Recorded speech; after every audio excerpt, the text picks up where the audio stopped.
Nós chegamos num dos capítulos mais profundos do Evangelho de João, capítulo 17, e é a oração de Jesus. Antes de nós entrarmos no texto, talvez você já ouviu falar disso, mas as pessoas dizem que na hora da sua morte, os homens tendem a dizer a verdade e a dar valor ao que mais importa para eles, né? Nem todos fazem isso, mas a grande maioria diz que isso é verdade. E essas pessoas chamam seus familiares, sua esposa, seu marido, e confessam seus pecados, querem estar junto da família, começam a dar orientações para os entes queridos, falam, você vai fazer isso, eu já não vou estar mais aqui. Às vezes escreve um testamento, porque vai dar briga depois que ele morrer, enfim. Nesse texto aqui nós temos algo parecido. Na verdade, Jesus está apenas a algumas horas de ser preso, de ser torturado e de ser morto pelas mãos dos seus inimigos. Jesus acabou de cear com os discípulos, e aí ele levanta, depois de um longo discurso, chama eles para saírem daquele local, e ele começa a caminhar com esses discípulos. E aí na caminhada Jesus diz mais algumas coisas a eles, e no capítulo 16, versículo 33, que foi o último versículo que nós estudamos, vocês estudaram na quarta-feira passada, Jesus diz a última frase para os discípulos. As duas últimas ele diz, ou três últimas: eu vos tenho dito essas coisas para que tenhais paz em mim. No mundo tereis aflições ou tribulações, mas não desanimeis ou tende bom ânimo, eu venci o mundo. Os discípulos de Jesus provavelmente estão no pátio, a céu aberto, sendo iluminados pela lua e pelas estrelas. Era provavelmente cerca de meia-noite, e a gente pode imaginar o silêncio que tomou conta daquele local quando Jesus diz palavras como essas. E é nesse momento que Jesus olha para cima e faz uma tremenda oração a Deus, o seu Pai. E aqui nós vemos que Jesus, para ele, o mais importante a se fazer antes da morte é falar com o Pai, é orar.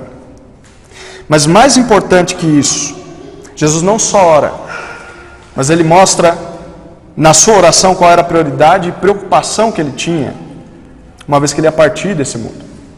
E a oração de Jesus se divide em três partes. A primeira parte, nesse trecho que nós vamos estudar hoje, nós vamos até o versículo 19, é a glorificação ao Pai. Olha o que dizem os primeiros 5 versículos. Depois de falar essas coisas, Jesus levantou os olhos ao céu e disse: Pai, chegou a hora, glorifica teu Filho, para que também o Filho te glorifique, assim como lhe deste autoridade sobre toda a carne, ou toda a humanidade, para que conceda a vida eterna aos que lhe deste, a todos os que lhe deste. E a vida eterna é esta: que conheçam a ti, o único Deus verdadeiro, e a Jesus Cristo que enviaste. Eu te glorifiquei na terra, completando a obra da qual me encarregaste. Agora, pois, glorifica-me, ó Pai, junto de ti mesmo, com a glória que eu tinha contigo antes que o mundo existisse. Perceba essa cena aqui. Jesus está na frente dos discípulos, e aí ele ergue os olhos para o céu e começa a conversar com o Pai em voz alta. E ele diz que chegou a hora, e a pergunta é: que hora que chegou? Ele diz no versículo 1, a hora do Filho ser glorificado, e assim o Pai ser glorificado pelo Filho. Lembra que a palavra glorificar significa dar honra, dar o devido valor a algo ou alguém. Então, para Jesus tinha chegado a hora dele mostrar ao mundo o valor de Deus, e Deus mostrar ao mundo quem Jesus era. E Jesus faz uma comparação no versículo 2, ele pede para que Deus o glorifique da mesma maneira com que o próprio Deus havia dado a ele autoridade sobre toda a carne, ou toda a humanidade. A autoridade que o texto traz para nós aqui é uma palavra que significa poder, significa comando. Então Jesus está dizendo: Deus, tu me deste poder sobre todos os homens. Mas poder para quê? Olha o que o versículo 2 diz. Esse poder era para que Cristo concedesse vida eterna aos homens.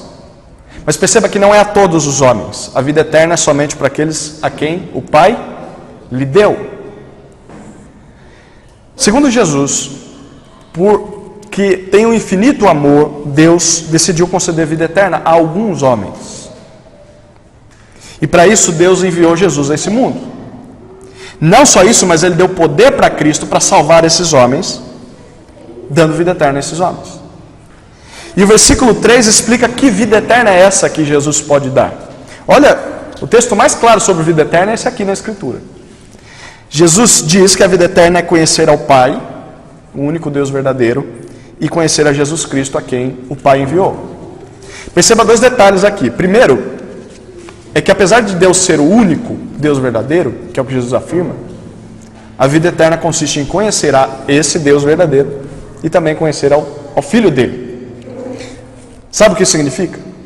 Significa, primeiro, que só existe um Deus. Segundo, significa que esse único Deus é um com o seu Filho, com Jesus. E terceiro, significa que esse Deus se revela ao mundo através desse Filho. O segundo detalhe desse versículo é que a vida eterna não é só uma coisa que se refere à quantidade infinita. Normalmente quando se pensa em vida eterna, as pessoas ficam, mas eu vou ficar fazendo o que a eternidade toda? Eu não consigo ficar 2 horas na reunião de oração orando. Será que eu vou ficar lá tocando minha harpa e olhando para um céu branco ou azul, sei lá, vestido de branco, encarando os anjos? Vai ser chata a eternidade. Mas a eternidade, segundo Jesus, ela não se refere tanto à quantidade infinita de tempo, mas à qualidade infinita de relacionamento. Perceba que a vida eterna consiste, segundo Jesus, em conhecer a Deus. Essa palavra aqui ela vai muito além de você ter inteligência ou de você ter um conhecimento intelectual sobre alguma coisa. Ela está mais ligada a um relacionamento íntimo, de amizade e de transparência. Algo parecido como o que deveria ser o casamento. O conhecer que Jesus usa aqui não é o conhecer, por exemplo, de eu sei mexer em computador, eu sei de informática. O pastor André é expert em informática. Ele conhece muito de informática. Mas é diferente dizer que ele conhece de informática do que dizer que ele conhece a sua esposa. Não é diferente o conhecimento? Um é conhecimento intelectual, o outro é conhecimento de relacionamento. É esse conhecer que Jesus está usando aqui. Então, pense o que Jesus está querendo dizer. Se Deus Pai é um com o Deus Filho, a vida eterna consiste em você fazer parte dessa união. A vida eterna é relacionamento com esse Deus. Isso significa que ainda na terra, é interessante, a gente pode já experimentar a vida eterna. Porque através do Espírito Santo e da Palavra de Deus, nós podemos já nos relacionar e conhecer a Deus cada vez mais, cada dia mais. Imagine você nessa terra já vivendo a vida eterna, porque você está conhecendo a Deus. Você não precisa morrer para desfrutar a vida eterna. Versículo 4, Jesus diz que honrou, que glorificou a Deus na terra, obedecendo ao que Deus ordenou. Perceba um detalhe interessante aqui, que glorificar a Deus, tem muitas pessoas que vão na igreja e acham que glorificar a Deus é levantar a mão e cantar músicas, ficar pulando de um lado para o outro, enfim. Mas para Jesus, glorificar a Deus ou honrar o nome de Deus, significa obedecer aquilo que Deus mandou ele fazer. Então, não tem como você querer glorificar a Deus sem obedecer à vontade de Deus. E Jesus mostra isso. E ele termina essa parte da oração pedindo novamente que Deus glorifique a ele, não na terra, mas agora junto dele mesmo lá no céu, com a glória, com a majestade que ele tinha com o Pai antes da criação do mundo. Eu queria que você percebesse que com essas palavras, Jesus deixa bem claro que ele não é desse mundo, ele veio do céu. Jesus deixa claro que para vir para esse mundo, para nos salvar, ele abriu mão do que tinha de mais precioso, que era a glória junto ao Pai. E terceiro, Jesus diz que ele e o Pai eram um antes mesmo da criação. Você já parou para pensar nisso aqui que Jesus está dizendo? Que para vir para esse mundo imundo, sujo, manchado pelo pecado, para salvar criaturas indignas de compaixão, que odiavam a ele, que eram suas inimigas, Jesus Cristo abriu mão da sua glória, Jesus se rebaixou a subsistir em forma humana, Jesus se sujeitou à vontade do Pai, vontade essa que o direcionava para a humilhação, para a vergonha, para a dor da cruz. E o que é mais impressionante de tudo isso é que Jesus, antes mesmo de morrer, ele diz que já completou toda a obra que Deus tinha dado para ele. Jesus não morreu ainda, mas ele diz, eu já completei aquilo que eu vou fazer. E por que ele diz que já completou? Porque era tão certo que ele já tinha como completado, mesmo sem ter acontecido. Perceba, a segunda parte da oração é a manifestação do Pai. Olha o que Jesus diz nos versículos 6 até 10. Manifestei o teu nome aos homens, que do mundo me deste. Eram teus e tu os deste a mim, e eles obedeceram a tua palavra. Agora sabem que tudo quanto me deste vem de ti, porque lhes transmiti as palavras que tu me deste. E eles a acolheram e verdadeiramente reconheceram que vim de ti, e creram que tu me enviaste. Eu rogo por eles, não rogo pelo mundo, mas por aqueles que me deste, pois são teus. Todas as coisas que me pertencem são tuas, e as que te pertencem são minhas, e neles sou glorificado. A partir de agora Jesus ora, lembra que ele está orando em voz alta, e um judeu não orava de joelhos, ele orava com as mãos para cima ou abertas e olhando para cima em voz alta. E é isso que Jesus está fazendo. E os discípulos estão ali só olhando, ele está orando por alguém, e aí ele começa a falar, estou orando por esses aqui, é por vocês. E ele começa a relembrar ao Pai qual foi a obra que ele cumpriu. Lembra que ele disse que já cumpriu tudo que Deus mandou? Ele agora começa a dar um relatório dessa missão. E Jesus diz no versículo 6 que manifestou o nome do Pai aos homens que ele deu a Cristo. A ideia de manifestar significa tornar visível. Jesus revelou, Jesus mostrou o Pai para esses homens. Perceba duas coisas aqui. O nome de Deus para um judeu significava não só como Deus era chamado, mas trazia a ideia de representar o seu caráter e o seu poder. Então, quando Jesus diz que mostrou para os homens o nome do Pai, Jesus está querendo dizer o seguinte: eu mostrei quem o Pai é. Através de mim vocês viram o Pai. Ver a Jesus significa ver ao Pai. O segundo detalhe desse versículo é que, de novo, a gente vê a ideia de que Deus deu homens a Cristo. Você percebe isso aqui? Dentre todas as pessoas do mundo, há uma parte dessas pessoas que pertencem a Deus, e Deus deu essas pessoas a Cristo. E Cristo mostra o Pai para essas pessoas. Mas como é que nós sabemos quem são essas pessoas? Será que eu sou uma dessas pessoas? Olha o que o versículo 6 ainda diz. Ele começa a responder, ele diz, eles obedecem a tua palavra. Não só isso, mas Jesus diz no verso 7, eles sabem que tudo o que é de Jesus, tudo o que Jesus é, tudo que Jesus falou, tudo que Jesus fez, veio do próprio Pai. Ou seja, quem é de Cristo reconhece que Cristo foi enviado pelo Pai para salvar a sua própria vida. E eles sabem isso, versículo 8, porque Jesus transmitiu as palavras que Deus deu a ele. E olha como essas pessoas reagem à palavra pregada de Jesus. Olha o que o versículo 8 diz. A primeira coisa que nós lemos: essas pessoas aceitaram ou acolheram. A ideia aqui é literalmente de você pegar com as mãos, é abraçar e não querer soltar mais. Além disso, essas pessoas, olha o versículo 8, ele termina dizendo, elas reconheceram que o Pai enviou Jesus. Jesus veio do Pai. E por fim, Jesus veio do Pai e depois por fim que Deus enviou a Jesus. Perceba o poder das palavras de Cristo nesse versículo aqui. Vamos lá, recapitulando. Deus tem os seus. Quem são os seus? Aqueles que Deus decidiu salvar desde a eternidade. Certo? É isso que Jesus está dizendo até aqui. Segundo, ele diz que Deus deu essas pessoas a Cristo, para que Cristo salvasse essas pessoas. E como que essas pessoas reagem a Cristo? Jesus explica. Primeiro, essas pessoas abraçam e obedecem a palavra de Deus. Segundo, essas pessoas reconhecem que Jesus é Deus. Terceiro, essas pessoas creem que Deus enviou a Jesus. Esse aqui é o crivo, para nós sabermos se de fato nós fazemos parte do povo de Deus. Só tem vida eterna a pessoa em que essas marcas estão presentes na sua vida. Isso era verdade para os apóstolos, mas continua sendo verdade até hoje.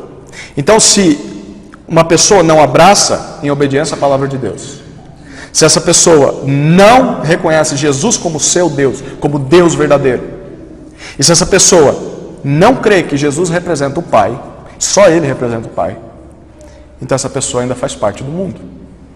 O desafio é avaliar o nosso coração. Será que eu não estou encaixado nesse grupo? Talvez uma ou outra, eu acho que eu posso abrir mão aqui e concordar com ele. Jesus diz, não vai concordar só com uma parte. Vai ouvir e vai obedecer. Vai crer que eu sou Deus e vai crer que eu sou enviado de Deus a esse mundo. É um pacote completo. E é por estes, versículo 9, que Jesus diz que está orando. Perceba as palavras dele. Não estou orando pelo mundo. Eu não estou pedindo por eles, mas estou pedindo pelos que o Senhor Pai me concedeu. E isso só pode acontecer, versículo 10, que ele diz, porque tudo o que é de Cristo é do Pai e vice-versa. E é por meio desses homens que Jesus é glorificado. Perceba que a palavra que Jesus termina é a mesma que ele disse no versículo 4. Ele disse, eu te glorifiquei na terra. Mas agora no versículo 10 ele diz, nesses que tu me deste e que eu salvo, eu sou glorificado. Jesus é glorificado naqueles que o Pai lhe deu. Essa expressão aqui, ela está escrita numa forma que poderia ser traduzida assim. Com certeza, eles já me glorificaram. Não é que eles vão me glorificar, é que eles já me glorificaram. Mas pensa um pouquinho no que os discípulos vão fazer daqui a pouco, dentro de algumas horas. Qual a primeira coisa que eles vão fazer? Jesus vai levar eles para o monte, Getsêmani, para orar, o que eles vão fazer? Dormir. Depois, quando chegam os guardas para prendê-lo, o que vai acontecer? Eles vão fugir, certo? Depois, quando Jesus é levado para ser julgado, um deles vai, mas aí ele vai ficar junto com os inimigos de Jesus.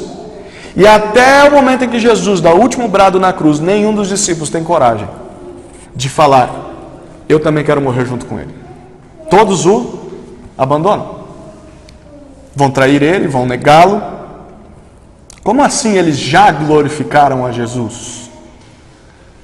Novamente Jesus diz isso, porque Jesus olha para o futuro e não olha para aquele momento. Apesar daquelas falhas que esses homens vão cometer, eles vão terminar as vidas deles fiéis a Jesus e honrando a Jesus. E é assim que Jesus olha para nós. Jesus não olha para as nossas quedas e as nossas falhas no presente, mas Ele olha para o nosso final glorioso. Jesus nos vê restaurados, nos vê obedientes. E os discípulos, eles eram fracos e é por isso que eles estão precisando dessa oração de Jesus. Porque é pelo Espírito Santo e é pelo cuidado de Deus que eles iam cumprir essa missão. Isso deveria motivar os discípulos à obediência. Jesus sabe que um dia, Ele sabe das minhas falhas, mas sabe que um dia eu não terei mais pecado. Isso deveria motivar a gente a obedecer. A última parte do nosso texto é os versículos 11 a 19, que é a respeito da petição que Jesus faz ao Pai. Os pedidos de Jesus. Olha o que o texto diz. Não estarei mais no mundo, mas eles estão no mundo, e eu vou para ti. Pai Santo, guarda-os no teu nome, que me deste, para que sejam um, assim como nós. Enquanto eu estava com eles, eu os guardei e os preservei no teu nome que me deste. Nenhum deles se perdeu, senão o filho da perdição, para que se cumprisse a Escritura. Mas agora vou para ti, e digo isso enquanto estou no mundo, para que eles tenham a minha alegria em plenitude. Eu lhes dei a tua palavra. O mundo os odiou, pois não são do mundo, assim como eu também não sou. Não rogo que os tires do mundo, mas que os guardes do mal ou do maligno. Eles não são do mundo, assim como eu também não sou. Santifica-os na verdade. A tua palavra é a verdade. Assim como tu me enviaste ao mundo, eu também os enviei ao mundo. E por eles me santifico, para que também eles sejam santificados na verdade.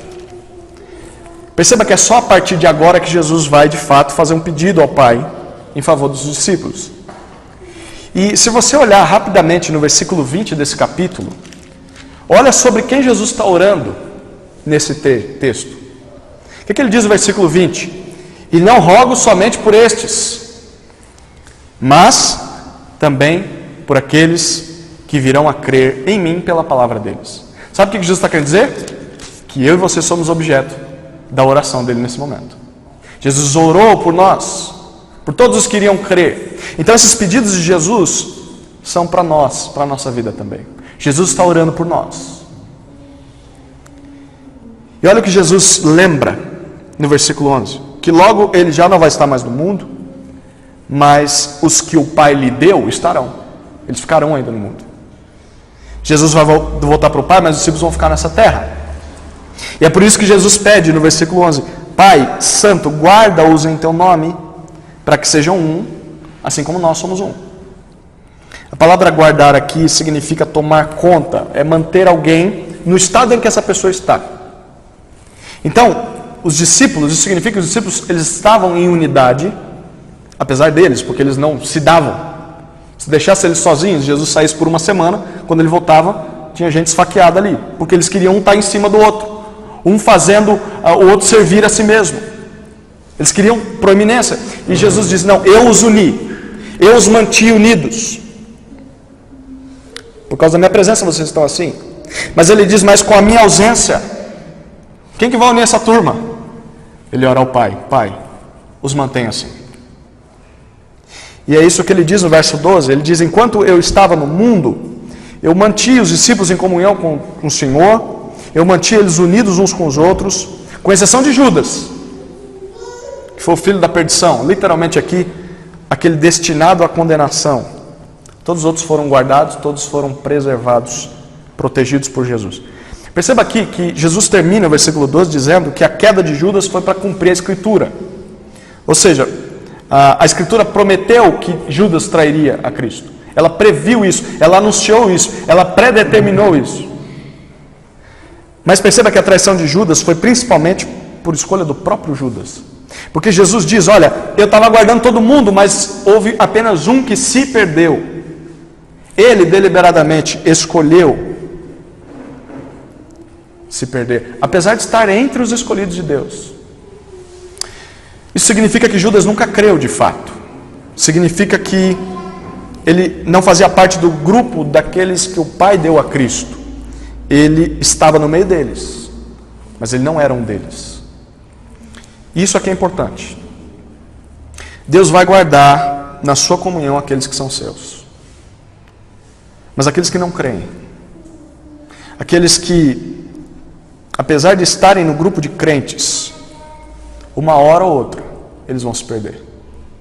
Uma hora ou outra, eles vão literalmente, como o texto diz, sair do caminho, sair da rota.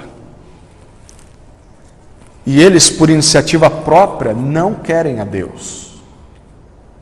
Mesmo que as suas palavras, mesmo que os seus atos digam o contrário. Eu quero a Deus, mas eu estou indo em outro caminho. E esse aqui é um grande alerta para nós. Porque nós não podemos nos apoiar no fato de que nós achamos que nunca vamos nos perder, porque nós somos escolhidos de Deus. Não, eu sou um eleito do Senhor, a salvação não se perde, eu posso pôr meus pés para cima e viver gostosamente no pecado, porque eu sou eleito, eu nunca vou perder minha salvação. Não é assim que alguém que ama a Cristo vai agir. Porque nós precisamos querer estar em comunhão com Deus. Caso contrário, pode ser que nós nunca tenhamos de fato amado e crido em Deus. Versículo 13, Jesus diz que está falando isso em voz alta. Perceba, ele está falando com Deus, mas literalmente Jesus está querendo que os discípulos ouçam a sua oração. Eu digo isso em voz alta para que eles tenham a minha alegria, tenham o meu prazer, tenham a satisfação que eu tenho de uma maneira plena, completa. E mesmo que Jesus fosse partir, os discípulos poderiam descansar, porque Deus ia continuar cuidando deles como Jesus cuidava. Irmãos, isso significa que nós não precisamos temer porque Jesus não está conosco fisicamente. Há momentos em que nós estamos sozinhos mesmo. Mas o Pai cuida de nós da mesma maneira com que Jesus cuidava dos discípulos. Então quando você lê os evangelhos e lê Jesus tratando com carinho, com bondade, protegendo, guardando os discípulos, é por isso que Jesus orou para que o Pai fizesse conosco. E Ele vai fazer e Ele tem feito. E Jesus diz no verso 14 que deu a palavra do Pai aos discípulos e o mundo odiou os discípulos. Que mundo é esse que Jesus está falando? É o mundo de João 3,16, porque Deus amou o mundo? Espera aí, se Deus amou o mundo, como que o mundo odiou ao Pai e aos discípulos? O mundo aqui significa um mundo diferente de João 3,16. O mundo de João 3,16 é a ideia de pessoas que estão no mundo. Aqui, quando Jesus está falando sobre o mundo, Ele está dizendo não só das pessoas, mas do sistema que controla a Babilônia, que controla esse mundo, que é influenciado por Satanás e é obedecido por pessoas que seguem os próprios pecados, os desejos de seus corações. Jesus diz, eu não sou do mundo. Mas a hora que Ele diz no verso 14, os meus também não são mais. Espera aí, eles eram, mas não são mais.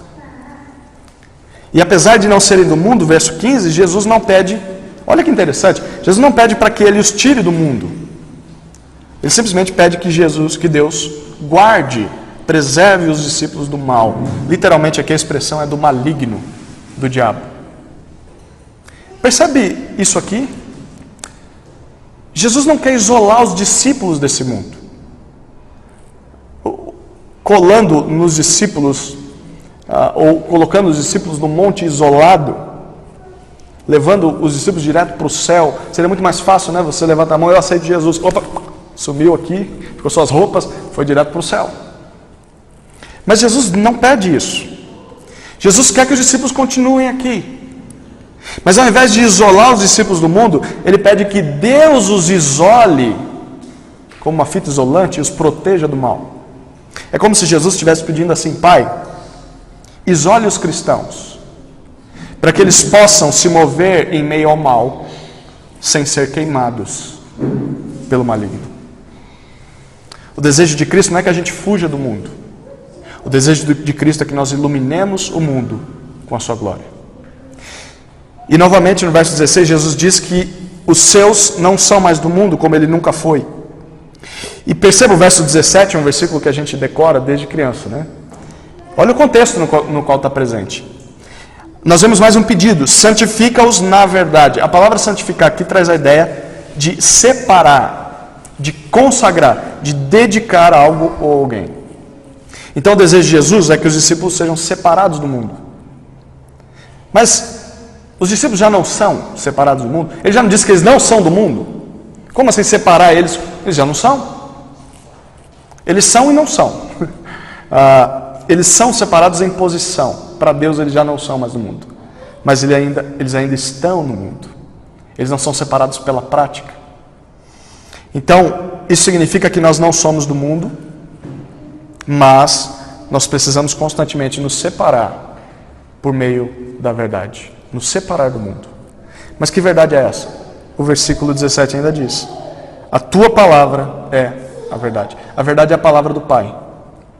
Então a mesma palavra que nos revela ao Pai, a mesma palavra na qual nós nos agarramos e obedecemos, a mesma palavra na qual nós cremos e nós confiamos, quanto mais nós estivermos fazendo isso, mais separados para Deus nós seremos, mais santo como Ele nós seremos, e mais diferente do mundo nós vamos ficar. E o propósito dessa separação, Jesus diz no verso 18, é que Ele nos envia ao mundo, como o Pai o enviou ao mundo. Interessante, né? Jesus foi enviado ao mundo para salvar o mundo. Nós somos enviados ao mundo para quê? Para ficar botando o pé para cima e curtindo os prazeres da vida? Para salvar o mundo. É missão. Do mesmo jeito que eu vim, vocês estão indo. E é por isso, no versículo 19, Jesus diz que se santificou. Ele se separou do mundo para cumprir essa missão. Para que nós também pudéssemos ser santificados na verdade, transformados na semelhança de Jesus através da palavra. Bom, o que isso tudo quer dizer? Em resumo, o centro da oração de Jesus aqui, o cerne de tudo que Jesus está dizendo é a palavra do Pai. Esse é o foco da oração dele. É por meio da palavra que nós conhecemos a Deus e a vida eterna. É pela palavra, é na palavra que nós nos agarramos. É a essa palavra que nós obedecemos, é nessa palavra que nós confiamos, é por meio dessa palavra que nós cremos em Jesus, é por meio dela que nós somos guardados do maligno, e é por meio dela que nós somos separados desse mundo. Aí a pergunta é, para que eu sou tudo isso? Para que eu creio? Para que eu tenho vida eterna? Para que eu sou santificado? O fim do nosso texto diz, para que nós sejamos enviados por Cristo ao mundo. Mas o que nós vamos oferecer ao mundo? O que foi que mudou a nossa vida? A palavra do Pai pregada por Cristo. A mesma palavra que nos salvou, a mesma palavra que nos santifica e a mesma palavra que pode transformar o mundo. O que isso significa de modo prático? Eu quero propor três sugestões para nós e aí nós encerramos esse tempo. Em primeiro lugar, significa que para Jesus há uma grande diferença entre o mundo e aqueles que são dele. Há uma grande diferença entre o mundo e aqueles que são dele. E, em essência, o cerne dessa divisão está na palavra de Deus. O que divide as pessoas nesse mundo é a palavra de Deus. Aqueles que ouvem a palavra, creem na palavra e obedecem, esses são do Pai. E aqueles que não amam a palavra, odeiam ao Pai. Isso deve nos desafiar a avaliar o nosso coração e em como nós temos olhado para a Escritura, como nós olhamos para a palavra de Cristo, como nós nos relacionamos com ela, como nós respondemos à palavra de Deus. Porque se nós não nos agarramos a essa palavra, mas preferimos dar ouvido a tantas vozes, ou até a nossa própria consciência dizendo, faça o inverso, isso é sinal de que nós não somos do Pai. Uma segunda sugestão de aplicação é que Jesus nunca quis que nós saíssemos do mundo, mas que nós glorificássemos a Ele no mundo. Perceba que Jesus ora por proteção, não por isolamento. Não adianta querer fugir do sofrimento, não adianta querer fugir das dificuldades que esse mundo vai nos trazer, porque nós somos enviados a esse mundo. Se você tentarmos fugir do mundo, estamos fugindo da nossa missão. Mas como eu vou viver nesse mundo? É por isso que Jesus diz, para isso nós precisamos da santificação que vem pela palavra. Precisamos conhecer a palavra, ouvir a palavra, crer na palavra, acolher a palavra, obedecer a palavra, porque sem santificação nós vamos ser alvos fáceis para o inimigo. E não só isso, mas é só com a palavra que nós vamos poder ser úteis para esse mundo. Nós somos enviados a anunciar as palavras de Deus, não as nossas próprias palavras, mesmo que o mundo não queira ouvir as palavras de Deus. Uma terceira e última aplicação, e talvez a mais importante de todas, é que Jesus considerava a nossa comunhão com o Pai como a coisa mais importante de todas. Jesus considerava a minha e a sua comunhão com o Pai o mais importante de tudo. Porque esse foi o motivo da vinda de Cristo a esse mundo. Jesus veio para nos reconciliar com Deus. E essa foi a obra dele enquanto ele estava na terra, e esse foi o pedido que ele fez ao Pai. E se algo é importante para Cristo, esse algo é importante para Deus também. Então, nós podemos descansar na proteção do Pai. Porque apesar das nossas quedas, apesar das nossas fraquezas, das nossas falhas, da nossa covardia em obedecer a palavra, Deus vai nos guardar na sua comunhão. E é pelo sacrifício de Cristo nós já temos a vida eterna.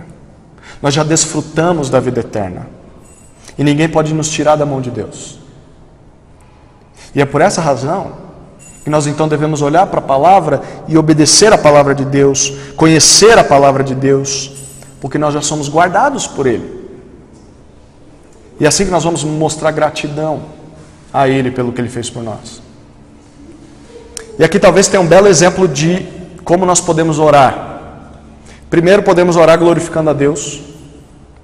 Segundo, nós podemos orar pela santificação por meio da palavra. Terceiro, nós podemos orar por proteção do maligno. Quarto, nós podemos orar por serviço a Deus para cumprirmos nossa missão. E quinto, orar para que Deus faça isso com outras pessoas, porque é isso que Jesus está fazendo. Ele está orando por mim e por você. No mínimo, nós deveríamos orar igual por outros.